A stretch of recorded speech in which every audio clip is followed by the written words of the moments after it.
All right, let's get right into this. Welcome to today's Explainer, where we're tackling a topic that honestly lives in the shadows of almost every modern society, but is absolutely crucial when it comes to men's health and family planning.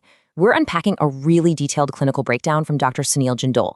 He's a reproductive medical and surgical specialist who recently dropped this eye-opening deep dive into how our modern digital habits, specifically our phone usage, porn consumption, and those inner urges are directly impacting male fertility.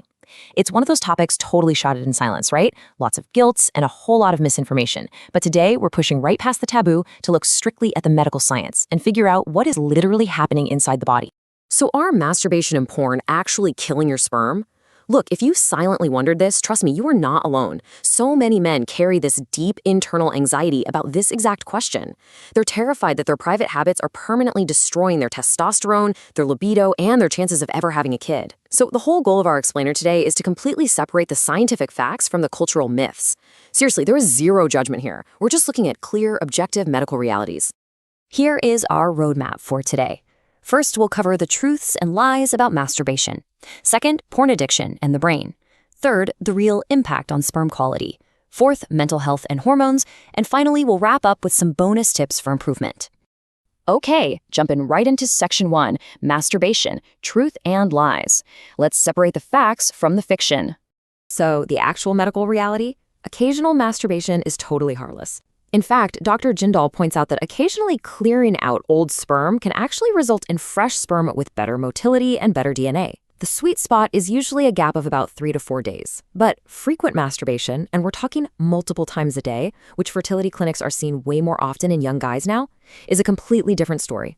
Now, while it doesn't cause permanent damage, it absolutely lowers your sperm count temporarily. Plus, it causes this severe physical fatigue and a profound sexual dullness. Basically, it makes it incredibly difficult to perform naturally with a real human partner later on. To put that into perspective, think about this number, 64 to 72 hours. That is the exact biological timeline it takes for a single sperm to be created and fully mature inside the human body. So when someone is ejaculating daily or even multiple times a day, they are constantly interrupting this really crucial biological process. You literally just aren't giving your body the time it needs for full sperm maturation. Which brings us to section 2, porn addiction and the brain. Let's look at the neurological impact here. When a person consumes porn, it essentially sets this precise 3-step neurological trap. Step 1, you get an artificial flood of dopamine rushing into the brain. Step 2, because of that constant flooding, your brain's baseline threshold for experiencing pleasure actually shoots up. It is exactly like building a tolerance to alcohol. And step 3, the devastating result is that normal, natural, real-life intimacy just becomes unexciting. The brain simply can't get enough stimulation from a real human partner anymore because it's been completely conditioned to require extreme, highly curated digital input. And this isn't just some psychological phase, you know? It is a physiological alteration. Research published in JAMA Psychiatry found that severe porn addiction can literally lead to structural changes in the human brain. That's wild, right? This neurological rewiring directly results in delayed ejaculation, low arousal, and severe relationship problems, mainly because the addicted individual fundamentally loses interest in their real-life partner.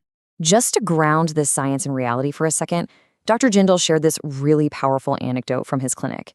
A very senior IT manager and his wife came in seeking help because they had absolutely zero physical intimacy. When Dr. Jindal spoke to the guy privately, the manager confessed, "I only enjoy masturbating, sitting at the computer looking for new things." His marriage was completely falling apart because his digital addiction had destroyed his natural desire. The endless novelty of the screen had literally replaced the human being sitting right next to him. Let's move on to section 3, impact on sperm quality. Time to address some of those core fears directly. I really want you to hear this clearly. Masturbation, when done in moderation, does not cause permanent infertility. It does not cause azoospermia, which is the complete absence of sperm. Dr. Jindal makes a huge point to reassure men here because you really need to lift this burden of unnecessary guilt. Those past habits, they did not permanently break your reproductive system. The true danger to your fertility isn't the physical act itself. It's the environment created by porn addiction. You say, overstimulation leads to these massive spikes in stress hormones. And when you combine that with a drastically reduced desire for actual physical intimacy with your partner, it results in significantly lower natural conception rates. I mean, you can't conceive a child naturally if the digital screen has entirely replaced the marital bed, right? That brings us to section 4, mental health, and hormones. The invisible war happening inside. Picture this biological seesaw effect happening inside your endocrine system right now. When you're constantly flooding your brain with dopamine through digital overstimulation, you eventually hit dopamine burnout. And when that happens, your body enters a state of stress. This causes cortisol, your primary stress hormone, to absolutely skyrocket.